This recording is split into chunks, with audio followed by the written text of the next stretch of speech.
Hello, everybody, and welcome back to the Kelly Green Hour as we are here to get you set for week 9. Wow, I can't believe we're already in week 9. Week 9 of the National Football League, where your Philadelphia Eagles are set to do battle with former Super Bowl winning head coach Doug Pederson and the Jacksonville Jaguars. I'm your host, LJ Harrell, and as always, I am joined by my co-host, Connor Donald. Connor, I know it's about to be a wild time for you in the next 24 hours or so, but how you doing, my friend? Yeah. I mean, the baby's likely coming at any time. So, I mean, hopefully I don't have to just suddenly leave this stage and exit the show, but we'll see how things go. But beyond that, it's life as usual. And I can't believe we're in week 9. That's crazy to me that waited all this time and it feels like we got to week 9 in like days. Feels like it's just been days. The football season flies by faster than any other sports season, and obviously has the least amount of games. 82 in the NHL and the NBA, 162 in the MLB.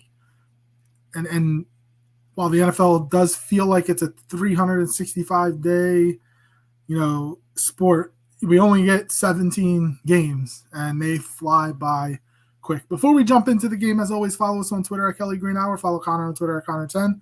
Follow me on Twitter at LJHero54, and follow Eagles Pin Pull Network wherever on Twitter, Facebook, Twitch, YouTube, any of the wherever you listen to podcasts at Eagles Pin Pull, and we are very appreciative of them allowing us to use this platform to bring our stupidity sometimes to the airwaves. Mine more than Connor's, to be honest with you. We will.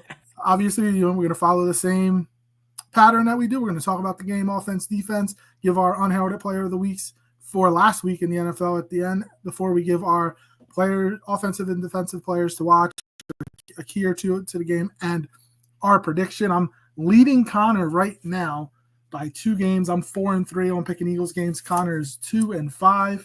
So we'll see how what we have in store. I already have mine written down, so Connor and nobody else can say I'm cheating if we have the same score, or if I wanted to go different from Connor.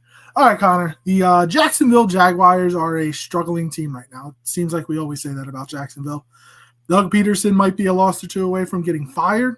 Wouldn't it be something if a loss to the Eagles gets him fired?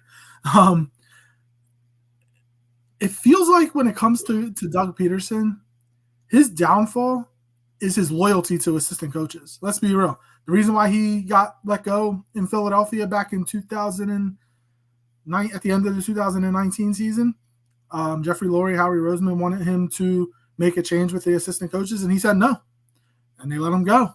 The reason why Nick Sirianni's still here after last year, he allowed, he went with the plan to get rid of the assistant coaches that he had and let Howie or let Nick pick his new assistant coaches, but we all know who really picked them. Now, Doug is hitching his wagon to Press Taylor once again. I think Press Taylor's the offensive coordinator, if I'm not mistaken, of Jacksonville, even though Doug calls the plays. That offense doesn't really seem to be working right now. They have, when healthy, they do have good weapons. Trevor Lawrence is a number 1 overall pick. Probably a little overrated if you ask some people. Tank Bigsby and Trevor Etienne should be able to make a decent backfield, but Etienne is often injured and can't get on the field apparently, and Bigsby is, while he's injured right now, he's actually been decent for them. Christian Kirk out for the year, if I'm not mistaken. Brian Thomas Jr., who's looking like a really good rookie, he's banged up. We don't know if he's going to play. Gabe Davis, who they got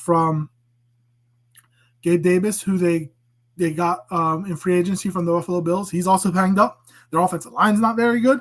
And that's just the offensive side of the ball, Connor.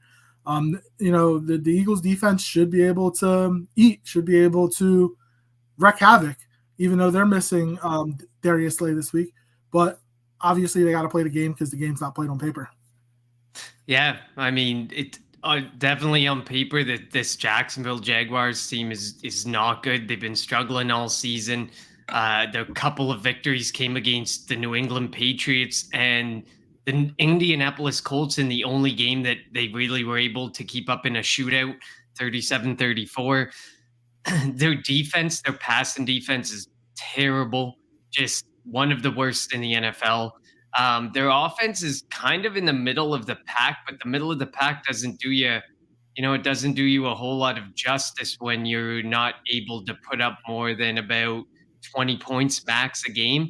In their two wins, they put up over 30, and then they had a game there recently against the Packers. They put up 27, but otherwise they've struggled to put points on the board, and it's going to become even more difficult with these injuries. I mean, even if Tank Bigsby's a go, I mean, he's dealing with an ankle injury. Those are never easy to deal with from a running back standpoint. Gabe Davis feels like he's, even when he was in Buffalo, he was always banged up. He felt like he was struggling to stay healthy. He's dealing with his shoulder injury. Travis Etienne just on his way back from a hamstring injury. And then you got Brian Thomas, who's dealing with something in his chest that reportedly was going to put him out for 2 to 3 weeks. And he was back-to-back days as a limited practice participant. So it'll be interesting to see what they do with Brian Thomas. But he definitely won't be 100%. I mean, he's got some going on in his chest. And if you were expected to miss 2 to 3 weeks, it's probably not something you really should be playing with. And you're leaving yourself very vulnerable doing that. And I mean, I know, we're without Darius Slay and Dallas Goedert. We don't really have to worry about Dallas Goedert because Grant Calcaterra stepped in pretty admirably these last 3 weeks. I think, with Dallas Goedert and his injury history, Darius Slay and his age, you want those guys healthy for the backstretch. If we're winning games and things are working, there's no reason to rush those two out there. And especially Darius Slay in this situation, the injured game could not have happened against a better team because he's going to be able to miss it against a team that Rodgers should be able to stand his own ground against their second, third, fourth, fifth wide receiver. Maybe not even the second is going to be out there. So it'll be interesting to watch, but and seeing Isaiah Rodgers get that first start since 2022 is going to be interesting to see. I mean, we know that he was projected to win the battle, and then Rodgers was hurt. Kenyon Mitchell stole the job and hasn't looked back. So it'll be interesting to see what he's able to do and if he's able to, make sure Slay can get a couple weeks off and get back to 100%. But injuries are definitely a tale of the tape, especially for the Jacksonville Jaguars. When you're a middle of the pack team and you lose some of your top pieces, it only means bad things. Yeah, and speaking of Isaiah Rodgers, he said his goal this week is to win NFC Defensive Player of the Week. So we'll see. When he got in there last week, he did an admirable job, tipping that ball to CJGJ so that he could come up with the interception. So we'll see how he does out there. Obviously, we have Keely Ringo who can also play. This is actually might be good for the Eagles, kind of see what they have behind Darius Slay. You probably don't have to force him back. And then, we'll see what happens beyond this year. Isaiah Rodgers, he's going to be a free agent after the year. He wants to try to make himself some money after being out for an entire year. So he's definitely got something to play for. But sticking with the Jacksonville Jaguars offense, Jalen Carter and Bryce Huff, hopefully, Milton Williams, Amaro Jomos, Josh Sweat, Brandon Graham, they can get pressure on they can get, sorry, I saw the Party on Broad. What's up? Podcast question. If they can get pressure on Trevor Lawrence, we'll discuss that question in a couple minutes. Then, they could probably force some turnovers. Again, the Eagles only have four turnovers the entire year. So hopefully they'll be able to come out and do that. Biggest question of the game, biggest question coming into the game is this a trap game? Because who the Eagles have next 2 weeks. You have the Dallas Cowboys, and then you have the Washington Commanders. Huge division matchups. So if you think about it, if there's any way for the Jacksonville Jaguars to come in to Philadelphia and pull off the upset, it's the Eagles looking past them. Now, I don't think the Eagles are a good enough team to look past anybody, but they could be reading their press clippings, a 3-game winning streak, and looking beyond the lowly Jaguars, looking at the 2 division opponents. Man, that could be a recipe for disaster if you're a Philadelphia Eagles fan. Yeah, I mean, we've seen this before with the Eagles where they have a stretch of games coming up and then it's get bridged between this game that means almost seemingly means nothing against a team that's really not that good, that on paper you should win. You come in riding high, you're playing really well. You definitely cannot look past this Jacksonville Jaguars team, especially Doug Pederson. You know Doug Pederson wants to win this game. Oh, yeah. You know, if he could have all his weapons available at his disposal, he would be throwing everything at the Philadelphia Eagles to try to get that W against them, especially in the Linc. But unfortunately, he's lost a lot of pieces. And I mean, you would think that this would be the game. I mean, there's a chance that they're going to be without, Ezra Cleveland. It looks like he's going to play. I think he logged a practice, a limited one on Friday. So it looks like he's going to play. Although there's a lot of guys who were limited all week and they all ended up questionable versus usually sometimes if you're missing practices and get a limited one in, you're more of a doubtful. It feels like the Jaguars work a different way and say everyone's questionable just so they don't tip their cap too much. But I have a dumb question. Which one's worse, questionable or doubtful? I never get that. Doubtful. Doubtful to me is the one that puts you game time decision. That's the T. Higgins of the world. I always get confused by that. I don't know why. I don't know how they gauge it. Most teams, if you're a limited participant, like if you didn't practice all week and then you're a limited participant on the final day, usually you're marked doubtful. But I mean, I guess desperate times call for desperate measures, and they're kind of gonna play these. They'll probably see guys. How they feel flying. Exactly. They're gonna see how it goes once they get off the flight. Maybe take the warm up, get some of that good painkillers into you before, and see if you can go for it. But I mean, if Ezra Cleveland's out, I mean, Brandon Sheriff's not bad. Mitch Morris isn't bad, but we've seen it. Like if you're missing a guard or something, it makes the interior offensive line's job just that much harder. So hopefully not. I mean, we're usually lucky. We're blessed to have great next man's up in the locker room when we need them. But that's not necessarily the case in Jacksonville from an offensive line standpoint. So it definitely will be, it's going to be really interesting. I hope they're not looking past it. They shouldn't look past it, especially, when you got a guy like, and I don't know if he's going to play, but Ronald Darby's coming back. You got Doug Pederson. These are the games that those people play their best. For some reason, they just play their best because they want to prove something to the team that moved on from them. So it'll be really interesting to see what happens there. Yeah, I definitely agree. You mentioned how there's a lot of Philadelphia connections and especially on the coaching staff of Jacksonville. So Party on Broad podcast has a couple questions. The bigger disappearing act. Bryce Huff or Joel Embiid.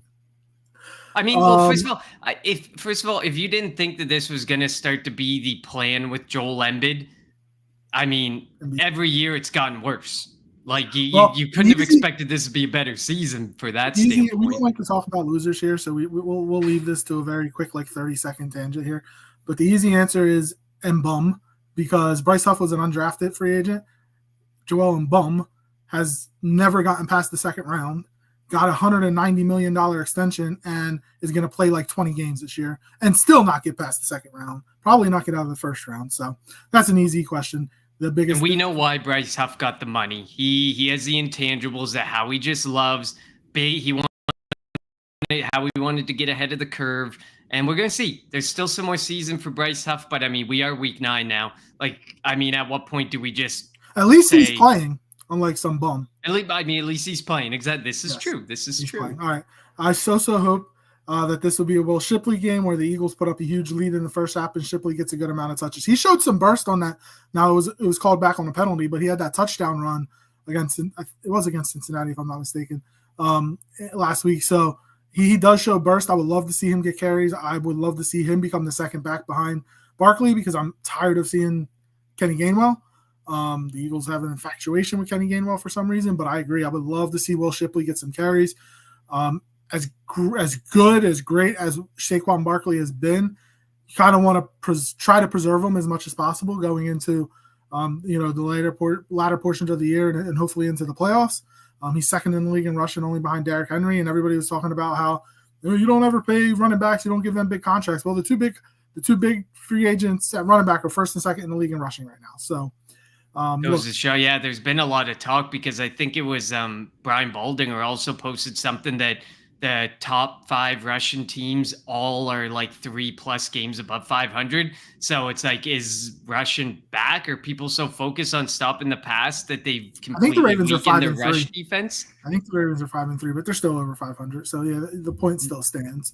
Yeah, I wish I saw through, but it was something to do with the best yards per attempt and the records for Russian, and yeah. So I agree. The only thing that sucks about Will Shipley is that when he gets touches, it's the backups coming in, so he doesn't look as good as he could. I would love to see him get a few touches behind the number 1 offensive line, because I think we'd see a different Will Shipley than the Will Shipley we get in the fourth quarter of a blowout game. Speaking of that, was it weird last week when the Eagles pulled out some of their starting offensive line and Jalen Hurts was still in the game?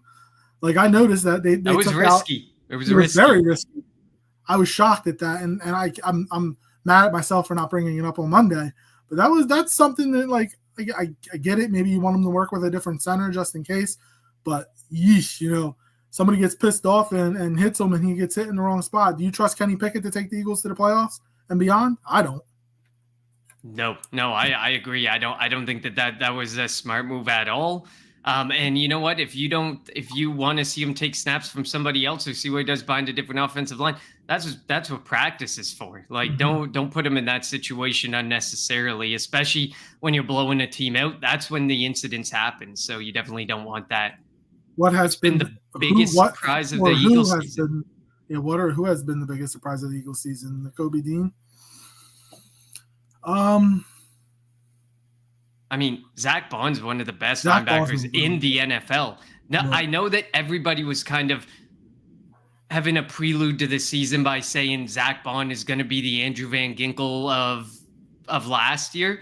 But, I mean, that was just like everyone's dream because, it always feels like there's always that one linebacker who just bursts onto the scene in a Vic Fangio defense. It wasn't like something we were sitting there, and if it didn't happen, it was like, oh man, we put all we kind of did put all our marbles in on Bond and Dean because the rest of the marbles were in on White and he got let go. But I mean, I think I'd go Bond over Dean. I mean, I think so many people had this expectation that Dean had to have this type of season or he was going to end up being a bust. So, I mean, I was expecting that Dean had to come out, show out. So the biggest surprise for me would have been like if Dean got injured again. Oh, wow. That's not even a big surprise. Anything with Dean, I wasn't really a big surprise to me. I also think that having 2 rookies in the secondary and be impactful, that's kind of how often does that happen? It happened for the Chiefs, I think, with McDuffie back in when they won the Super Bowl. So, I mean, having 2 rookies, one starting in the slot, and slot is not an easy position to play. The other starting on the outside, and Quinyon Mitchell is one.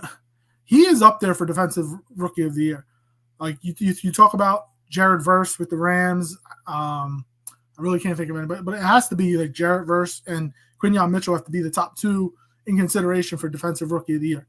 If I'm missing somebody, please let me know. But he has been outstanding so far, and it's not like Darius Slay always travels with the number 1 receiver because they play sides. So he could be going up against the number 1 receiver at times.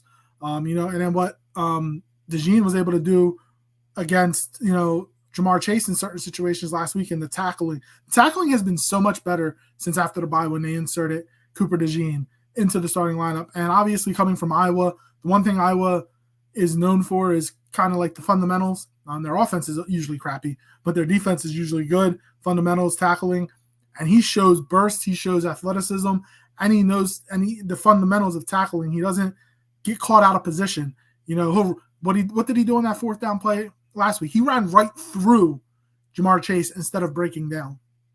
Yeah, Cooper DeJean chasing down Jamar Chase on that TFL will be one of the top plays of the season. Probably. Definitely at this point will be. The unfortunate thing with Kenyon Mitchell, he's not getting any of the count-in stats, which is what a lot of the people who vote for offensive and defensive rookie of the year look at. So they're not looking at this guy's completely shutting down like top end players. Like people have been posting on Twitter him in his one-on-one matchups over the last 6 weeks against the top receiver on each of the teams, and I don't think any of them have gotten more than 25 yards against him, which is not something you generally see from a rookie, cornerback. Usually they'll trip up here and there and give up a big gain or a big touchdown or a big game from a top wide receiver, but he really hasn't yet at all over the last. I think most people are showing right back to the Bucs game and stuff, even maybe even as far back as the Saints game.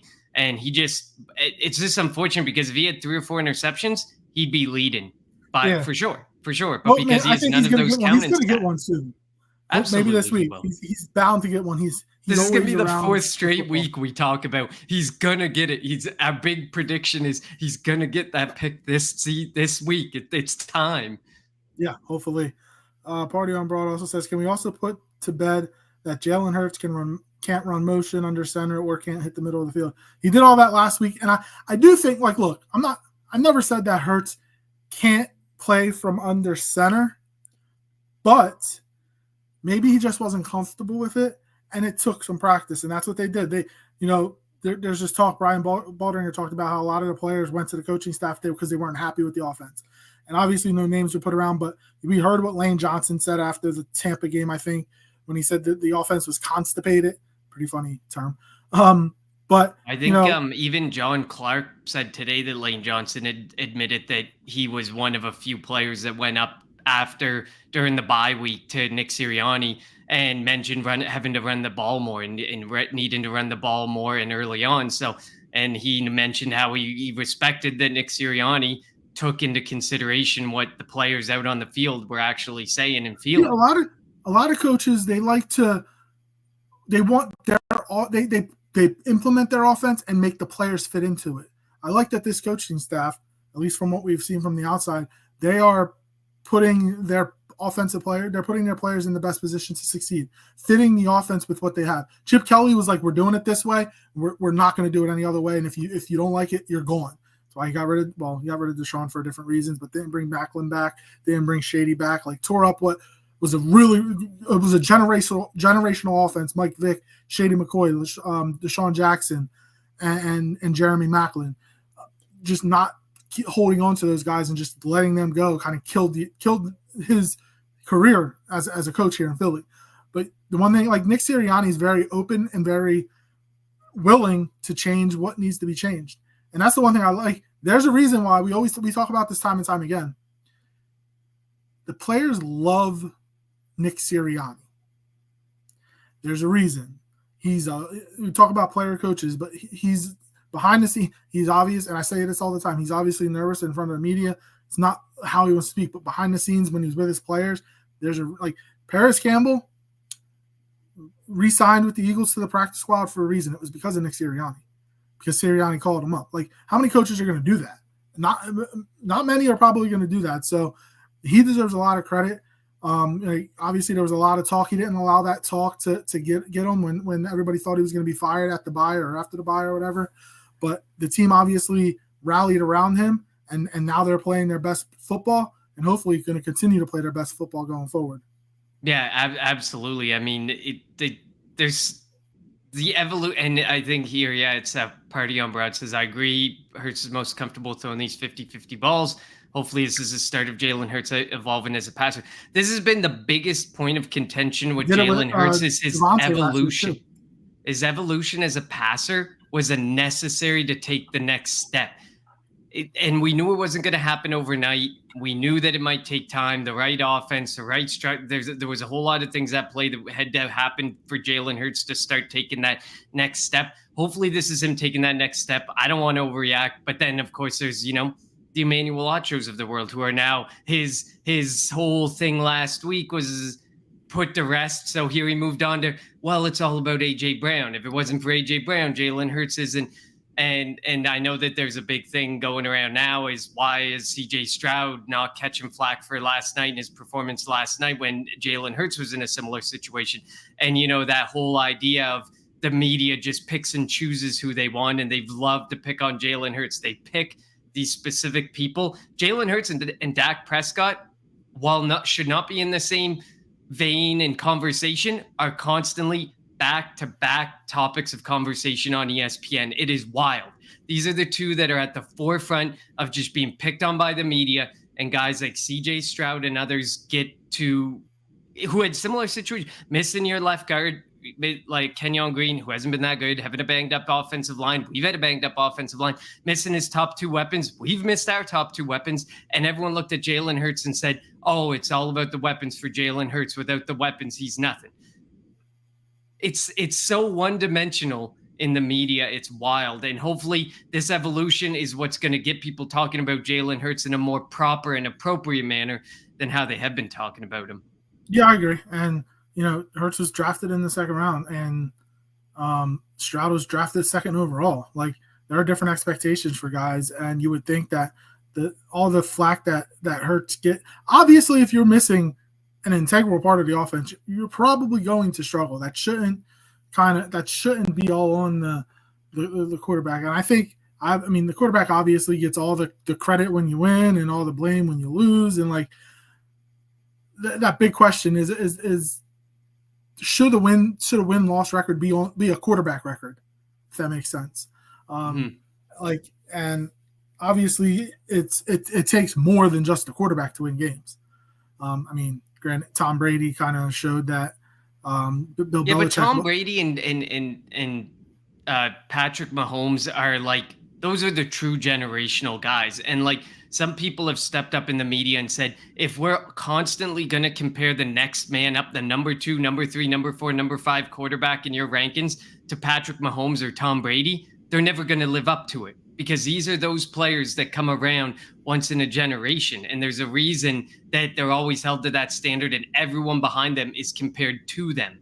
If we had a different way of comparing, if you compare equally, Patrick Mahomes is on his own level. So then the next level, let's look at Josh Allen, Lamar Jackson, and talk about them as against each other versus, Patrick Mahomes and the almighty, top of the chain. He is the way he is for a reason, even if, some people think that he gets a lot of help from the refs and the league and so on and so forth. At the end of the day, he has done some things without the help of the refs and the league to win games for his team. So it's, the standards on quarterbacking is interesting and seems to never evolve in the media sphere. They're always going to be the main topic of conversation. Ryan Doherty says people throw Buster around way too quickly. I think he's going back to Nakobe Dean discussion there. You know what? In Philadelphia, absolutely. They are willing to call and we have to remember Nakobe. I think the expectation with Nakobe Dean was he was projected to be a first round pick, and people were like, he's a first round pick, and he dropped to the third round, and people still have first round aspirations on this guy. There's a reason he fell, and I think that people need to understand that when they're thinking about this guy needing the time to develop. So in Philadelphia, for sure, I think it is throughout the NFL, but in Philadelphia even more, the word bust gets thrown out so quickly. I get it. The NFL seasons are short. Bryce Huff, we gave him a big contract. He is still only 7 games into a brand new defense, brand new culture, got out of one of the worst cultures in the NFL, brand new, whole atmosphere altogether. 8 games and still trying to put it together doesn't seem that long, but when you get given that much money or you're a first round pick, the expectation is that you plug, you play, you move right into your new home and succeed. So, and I definitely agree with you, Ryan. People throw busts around way too quickly, especially in Philadelphia. Yeah, and you mentioned it, but if you think about it, somebody who got labeled a bust too, Jalen Reagor, he has cemented himself as a good, he's been in the league for what, 10 years, close to 10 years now. He always gets a job. Yeah, he has a job. He always gets it. Now he's with the Chargers now and had that catch and lost the ball into the end zone a couple weeks ago. But he was a very integral part to the Eagles Super Bowl win in 2017. So like it takes some players longer to kind of get themselves established, unfortunately, and like they may not be able to get established with the team that drafted them. It's an unfortunate thing, but I mean, I guess when the money is being thrown around the way it's being thrown around, a lot of fans sit back behind computer screens and on their phone behind 260 characters or whatever it is on Twitter and thinks they could talk a big game, but nobody would say anything to an athlete in front of their face. Let's be honest. It would never happen. Imani Bentley, go Birds. Thanks yes, for sir, joining go us. Birds. And party on broad. People go to extremes way too often in sports talk. I've seen a ton of people calling Jordan Davis and D. Slay cooked. I fully disagree. They're not great, but the criticism is unfair.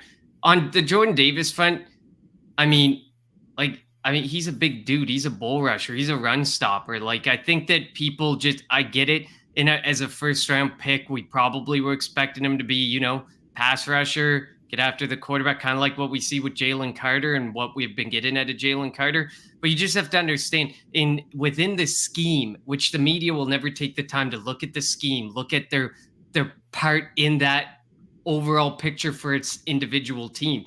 They just think defensive tackle, Aaron Donald. Like, it's just quick, the reaction Dexter that Lawrence you right now.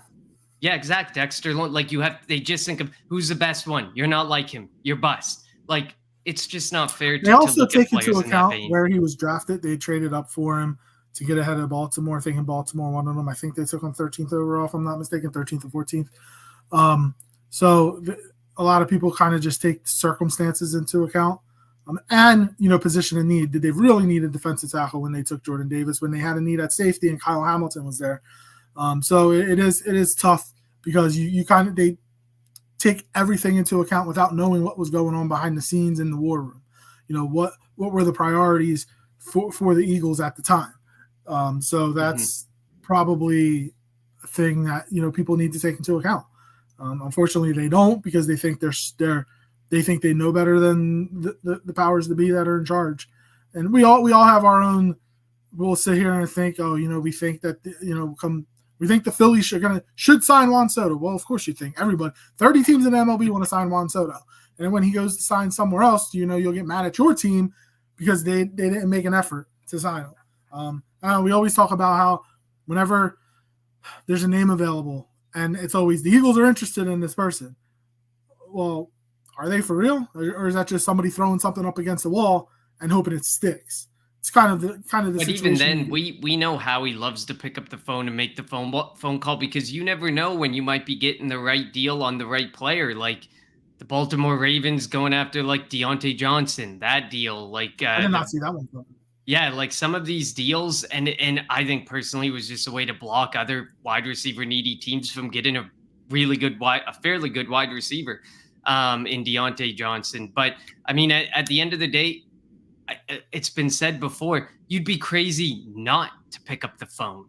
Like, how we would be crazy not to pick up the phone and say, what's your asking price? What do you think about this? And try and make a deal or try and sign a player. You'd be crazy not to. It just doesn't make sense. He's doing his job. And when those reports come out, seeing him constantly out there and involved shows he's really good at his job. Seeing, how frustrating must it be to be a Dallas Cowboys fan and constantly Jerry Jones is saying, we're not changing. We're not going for anyone. This is our team. We're going with this team. Like, I love to see that how he's always out there involved and trying to get players and picking up the phone. You want that from your executive leaders in football.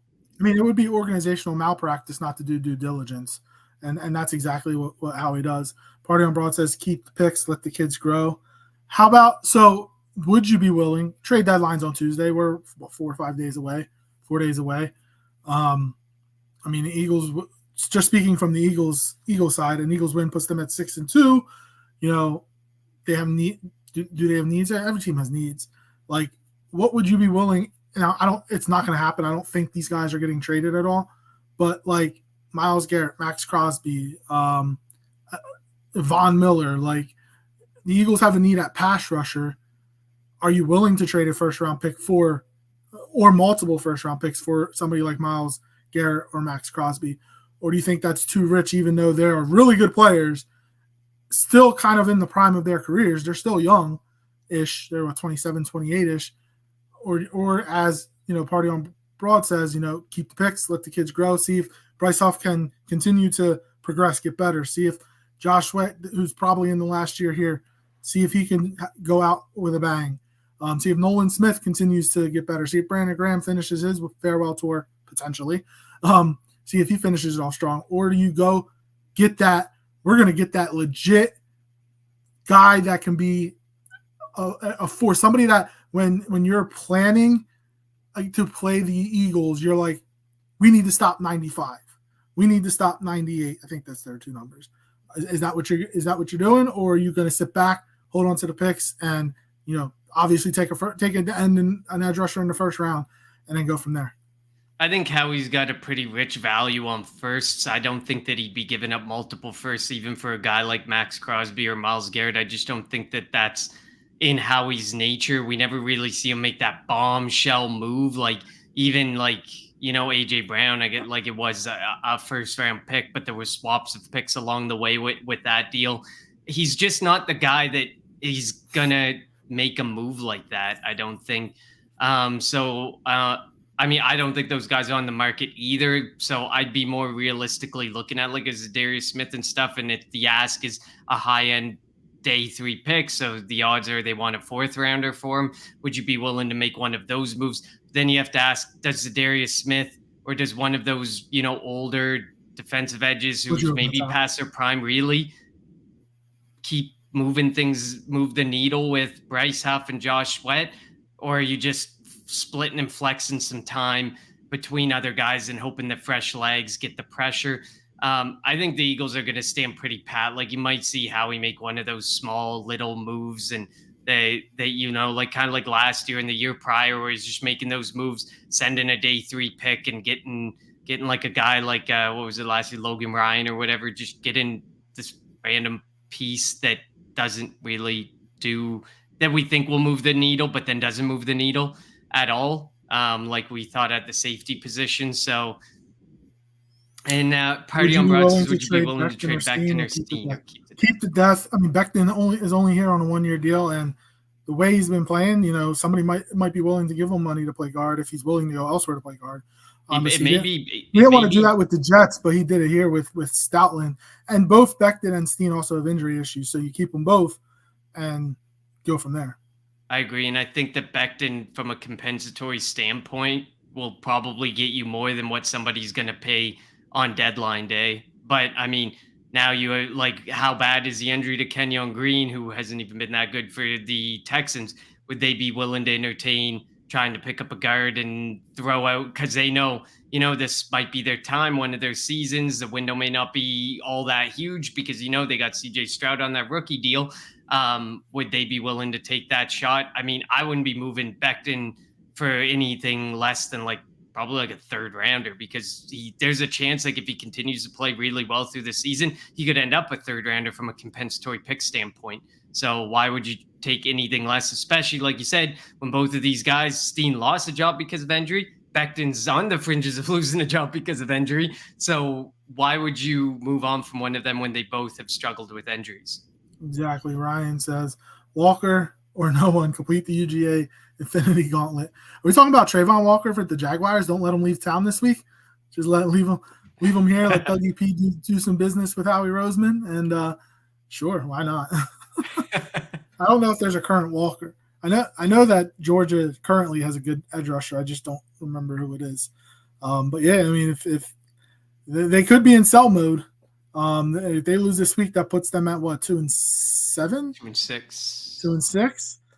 Let's see. So you never know. Anything is possible. Puts them at 2-7. You're right. Yeah. Anything, and as both Ryan and Party on Broad say, like, great O-line plays everything. You keep the depth, as we've said. Anything can happen. And who knows? Like, obviously, Becton he didn't want to play guard with the Jets, but coming to Philly, playing for Jeff Stoutland, he's been really good at guard for somebody who's never played it. It is funny though. We talk about how Jalen doesn't like to throw over the middle. He Becton hasn't started the last couple of weeks and Jalen is thrown over the middle a little more? Is that because playing under Becton's like center, 8 thrown feet over the tall? middle? Is that like Becton's 8 feet tall and he just can't see over him? It'll be interesting to see if they continue that when Becton gets back into the starting lineup. Party on Broad said, How "How's excited is LJ to watch a heavy dose of Parker Washington?" We all know that why LJ loves his Penn State players. I can't wait for Ohio State to kick their ass tomorrow, by the way, as a side note. I hate Penn State. Only way Penn State can get into the college football playoff is for it to expand.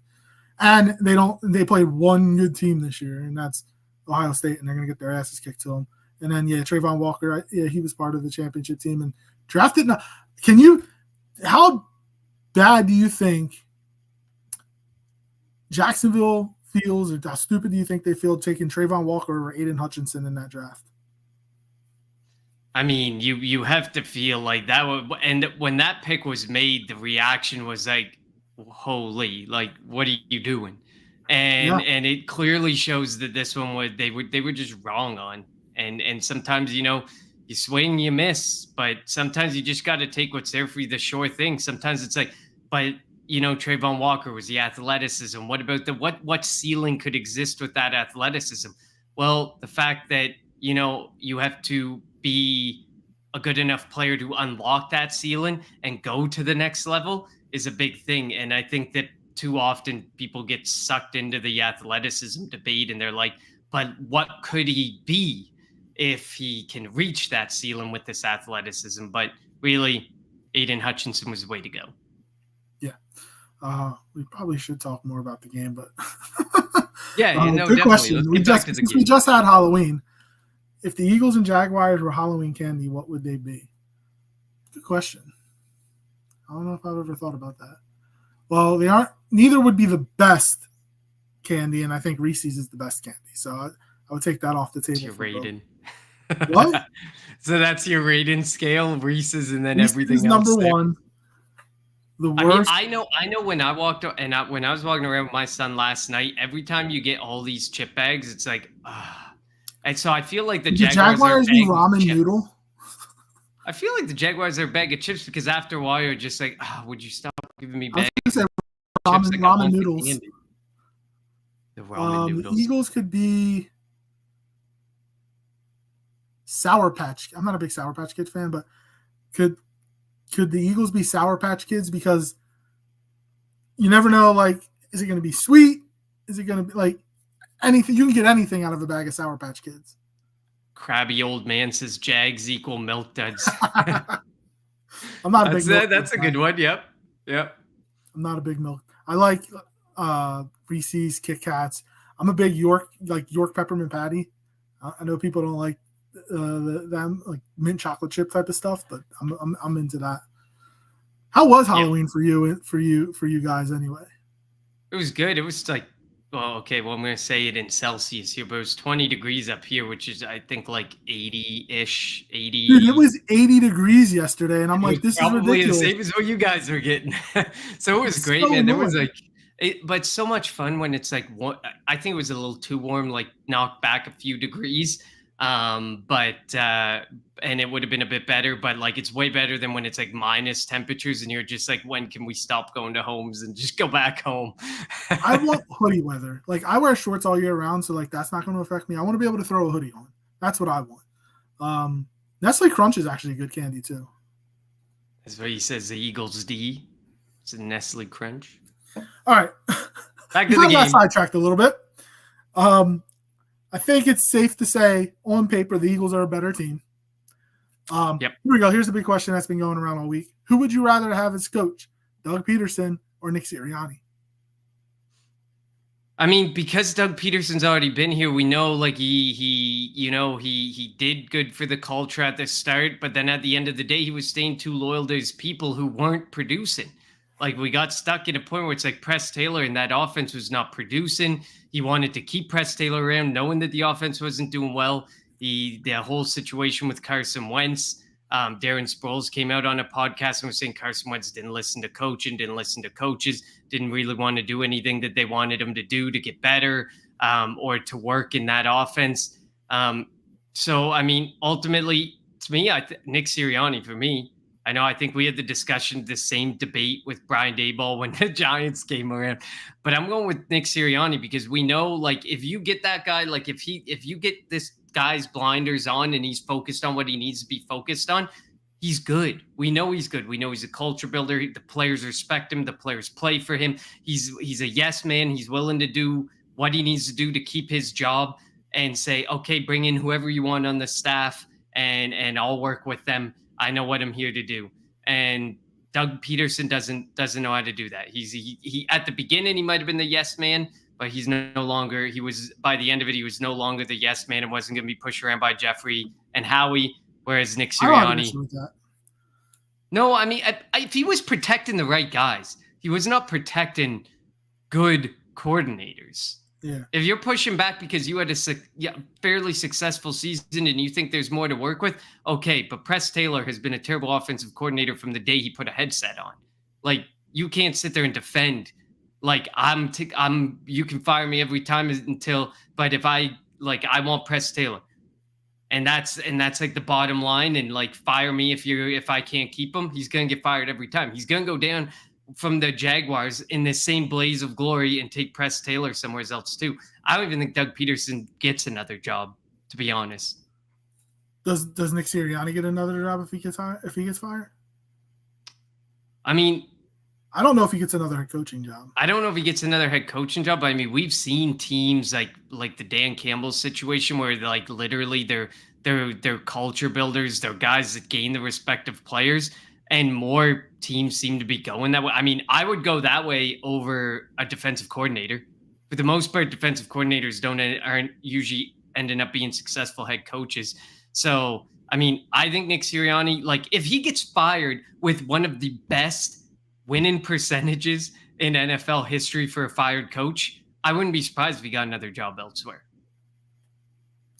Ryan says, most people who criticize Nick have never led anything in their life. No matter what your personality is, you have to lean into it. Fake never works.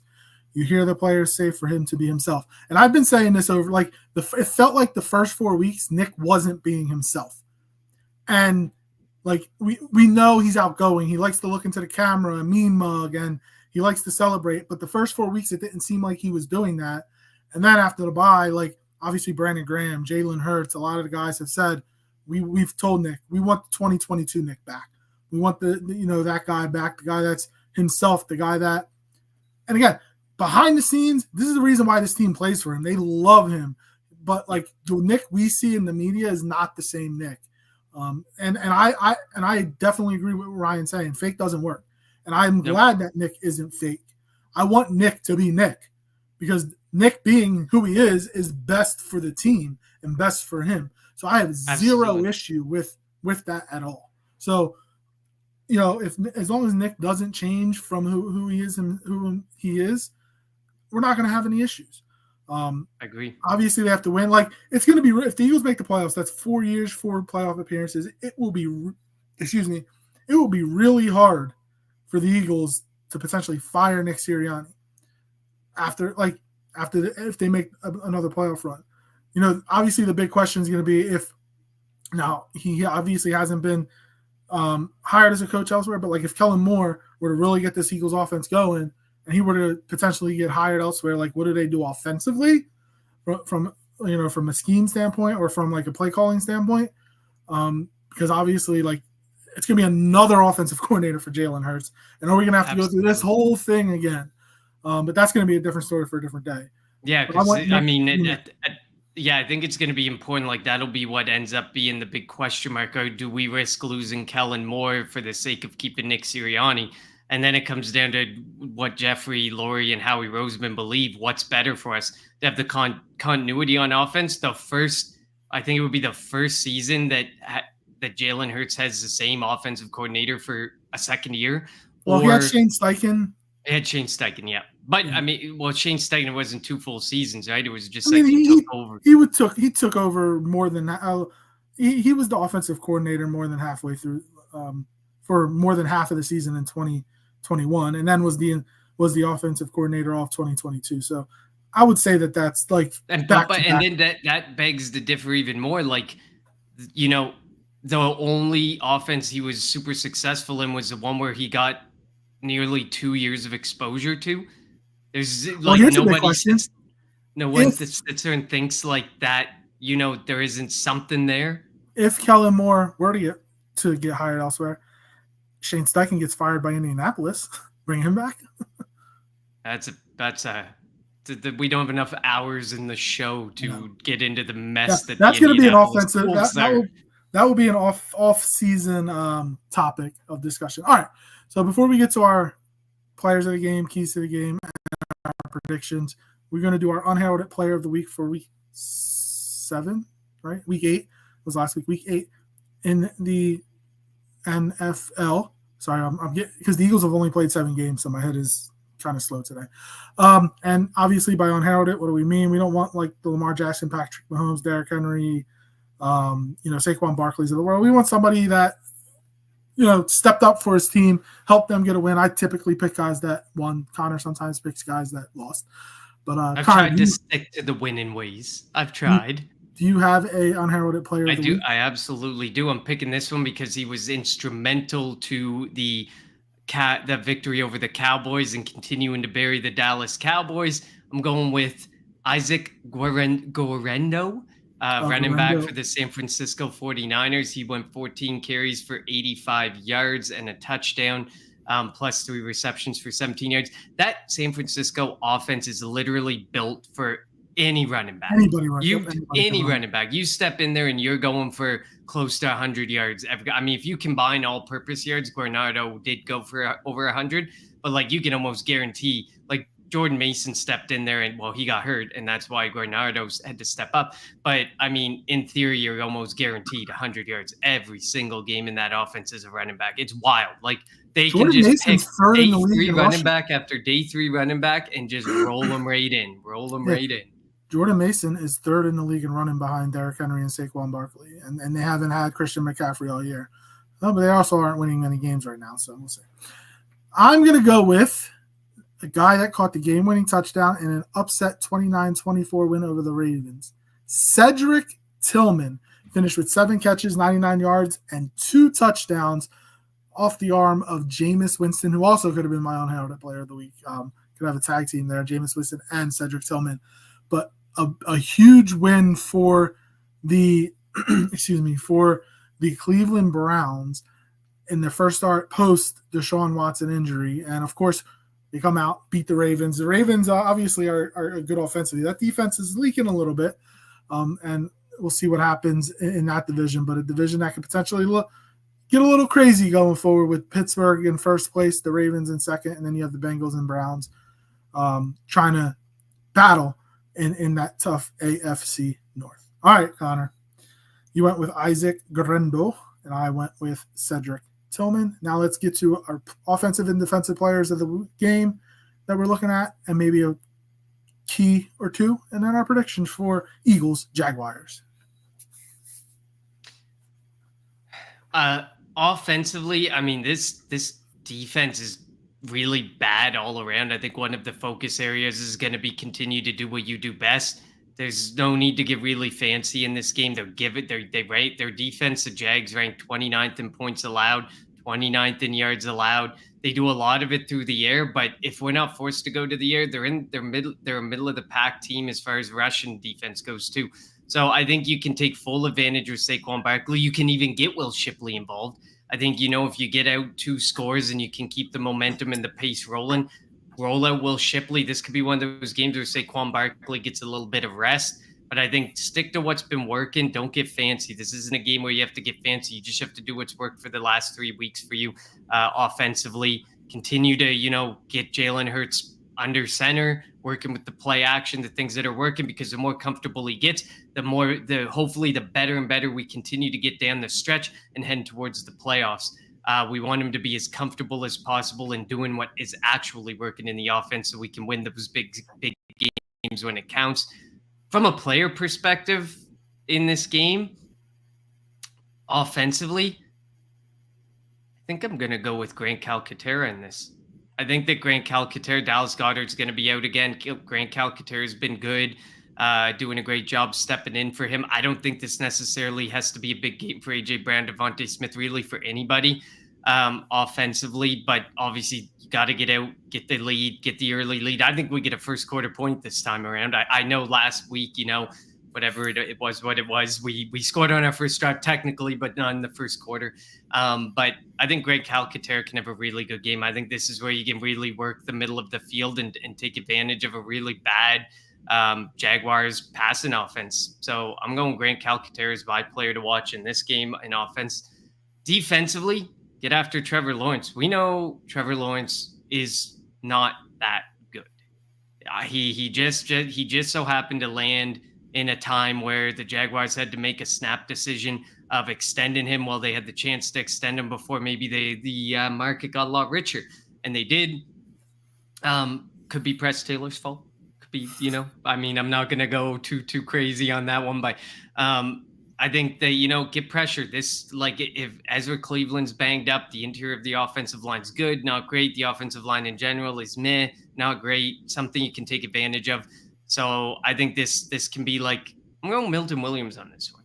I'm going to go with Milton Williams. I've gone with Jalen Carter a couple times. I think Jalen Carter can have a good game, but I think Jalen Carter can command the attention. So Milton Williams can finally have his game because he hasn't really had a game this year. So it'd be really nice to see Milton Williams get that game. But I do think there's going to be a decent amount of continued pressure from this defensive line this week. And, 4-5 sacks total, I wouldn't be surprised, honestly. So I mean, continue to do. I really want to say Kenyon Mitchell and that he's going to get his first pick, but I'm not going to do it because I feel like we've overused it, and I just want to celebrate that first pick with pride and be like, I've been waiting for this. So I'm going Milton Williams. Offensively, I'm going to go Fred Johnson. He's going to be lining up against Trayvon Walker. He's going to be lining up against Josh Hines-Allen, and obviously, with him starting for the injured Jordan Mailata, he's gonna have to continue to protect and run. He's obviously a better run blocker than he is pass blocker, which a lot of offensive linemen are. They like to go forward, they don't like to go backwards. And obviously, the big key for the Eagles on this 3-game winning streak: who's the only team in the NFL that didn't turn the ball over in the month of October? The Philadelphia Eagles. We're the only team in the NFL not to turn the ball over in the month of October, so they have to continue that. So I'm going to be keying in on Fred Johnson. We'll see if he is given help, and if the Eagles cannot turn the ball over, they should be able to move the ball with ease against this Jacksonville defense. On the defensive side of the ball, I'm going to go to Kobe Dean. I love when Kobe Dean's coming downhill. Like, man, he put some hits on the running backs and screens last week. And he's just really good, like, coming downfield. Obviously, he has his struggles when it comes to covering, whether it's a tight end or a running back. That's not his strength. But I love to see Nakobe Dean go out there and just have himself another whale of a game. Like, give me some 10 to 15 tackles, maybe get a sack or two, and then just be all over the field, sideline to sideline, showing us the guy that we thought we were getting in the third round, the guy that we saw at Georgia when he was at college. I say it all the time, like, he's like almost like we talk about how Sidney Brown and Reed Blankenship are heat-seeking missiles when it comes to that. He's like that from the linebacker position, coming downhill, hitting the hole, blitzing. Like, you don't want anybody but Nakobe Dean doing that. So, like, unleash Nakobe Dean, get after Trevor Lawrence, Tank Bigsby in the backfield, and try to get some sacks and force a turnover or two. I was going to go Isaiah Rodgers, just his first start in a couple of years. I think he's bound, obviously potentially not going up against top-notch receivers. Obviously, Davis and Thomas are questionable, and we know there's going to be no Christian Kirk. So it'd be interesting to see who is going to be, out there at receiver for the Jaguars. I mean, Evan Ingram is also going to be playing, and he's no slouch at tight end too. So that could be a big battle for either Zach Bond or Nakobe Dean. So I'm going to go Dean and Fred Johnson. Yeah, I think that a few different guys may end up with some pretty nice stat lines defensively coming out of this game. So prediction time? Prediction time. Go ahead. I mean, I I'm going with the on paper feeling. I think this is going to be an Eagles dominant game. I don't think they're looking past the Jags. I don't think they're looking past anyone right now. They know this game's important to line up the next two being even more vitally important in this season, as we spoke about in prior weeks. I'm going with 31 to, I don't even know what to give the Jags. I think 31-17. Eagles? They'll get a bit of, yeah, for the Eagles. Jags will get a bit of garbage time stuff going, I think. So if you remember the last time the Eagles and Jaguars faced, which was like 4 or 6 years ago, whenever it was, actually, was it 2 years ago? Whenever it was, the Jaguars jumped out to a 14-0 lead in Philly, and it was pouring rain that day. But the Eagles were able to come. It was like, obviously, the Jags came to play for Doug. It was his first time back. I do think that it's going to be back and forth early on. But I think in the end, the Eagles are going to kind of run away in the second half like they did last week. And I have the Eagles winning 31-14. So we both have the Eagles putting up 31 points. And the way that this offense has been rocking, it wouldn't shock me because obviously the Jaguars aren't that great of a team right now.